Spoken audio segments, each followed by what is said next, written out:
I was born in Boston, Mass. At Boston Medical in 1962. I was one of 10 kids. I didn't know my mom put 2 up for adoption. My childhood was really rough. We were poor. Sometimes we didn't have food, stuff like that, clothes. We lived in buildings with roaches, rats, mice. My childhood was just hell. A lot of beatings, a lot of cigarette burns and suffocation. My mother was an alcoholic, very abusive alcoholic. She was always drinking one way or the other, so you never knew what the day was going to be like. And if you had to stay home from school, you knew you were in trouble. One day I was out playing in the rain, I didn't go in, she called me, and when I got in, she laid it into me. She laid me across the bed, and she just started beating me with a hanger. I didn't know if she was going to stop until one of my brothers came out and said, "Ma, enough." She beat me pretty badly, and I couldn't go to school for a month because my back was so bad. I was probably 8 years old. I remember I used to pray to God all the time, please don't let her be drinking, please don't let my sister be getting beat up, and it was just a horrible childhood for kids. As a kid, I was molested a lot. We had neighbors that used to molest me and stuff, and so just used to go, I couldn't tell anybody, so it would go on and on and on, and then I was almost kidnapped a couple of times. I used to like to be involved in the church. I became an altar boy, and then the molestation started. We had priests that were molesting us, and it's been going on my whole life, people molesting me and abusing me, so I thought it was part of my life,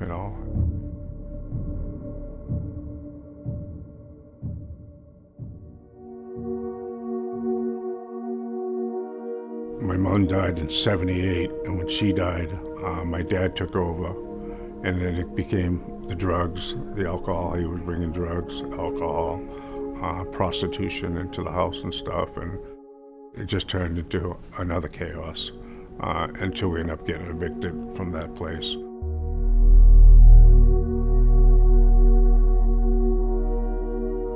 Being gay in my family wasn't too bad because I have 6 gay brothers also.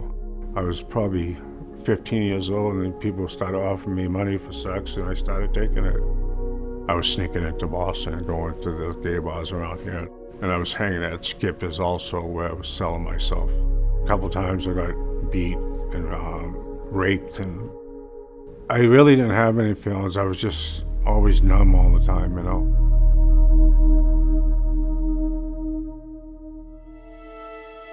All my friends started getting sick, and they all started passing away, and I just watched the whole generation die. Nobody wanted to be around me then because of the HIV. It felt horrible. It felt horrible that people would treat me like that, I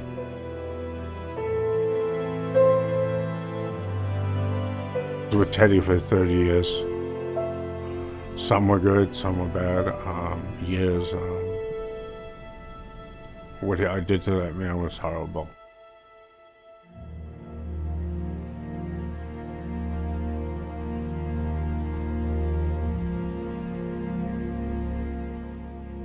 That's when hell started. That's when the monster came inside me, because I didn't care what I was doing. I was robbing truckers. Anybody I could rob, I would rob. And then I moved to Westford with Teddy, and I was stealing from him.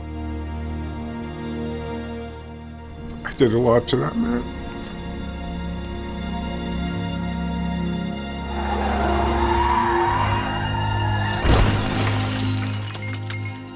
That was the night I hit a family, and I left the scene of the accident. Thank God they weren't hurt. I ended up trying to drive back home to Westford, and that's when they caught me. I had to call home and tell them, that I'm sorry.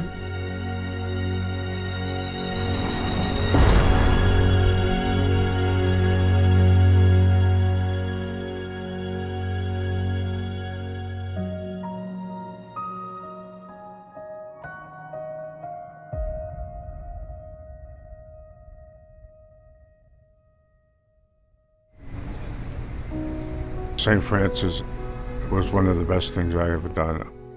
Because you see the outside, but you don't know what's going on inside. So the minute I walked into St. Francis, they were like just angels. If I had to sum up one word to say about Richard Haley, he is extraordinary.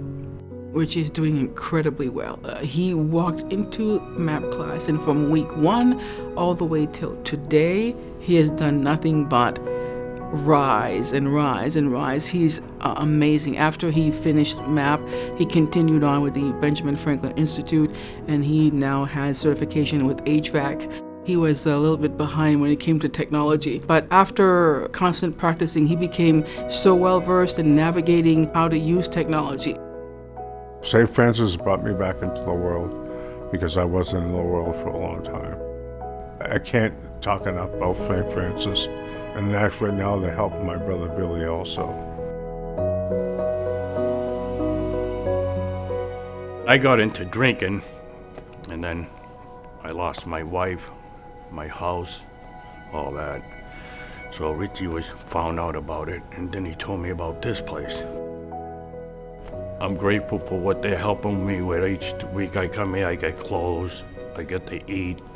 You know, the housing is amazing, the people that help me here. And it's all because Richie introduced me to St. Francis, you know, and it made a big difference. I never expected Billy to be homeless because he had a house and all that stuff. And it just shows how your life changes in seconds.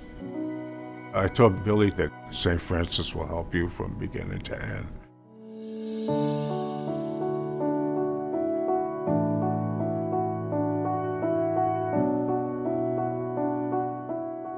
St. Francis did help me get a place to live, a beautiful place to live.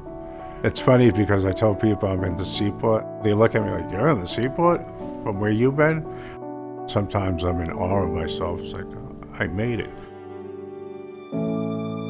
It's really gratifying working with adult learners, people who have gone through trials and tribulations in life, people who have fallen on hard times. And I think what St. Francis House provides for them is a light. St. Francis House never gives up on anyone.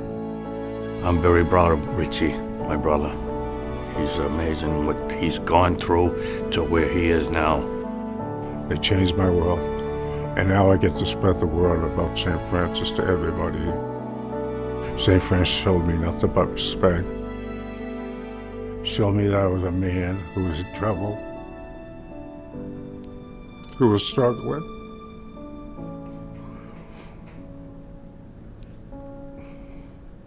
I'm so grateful for this place.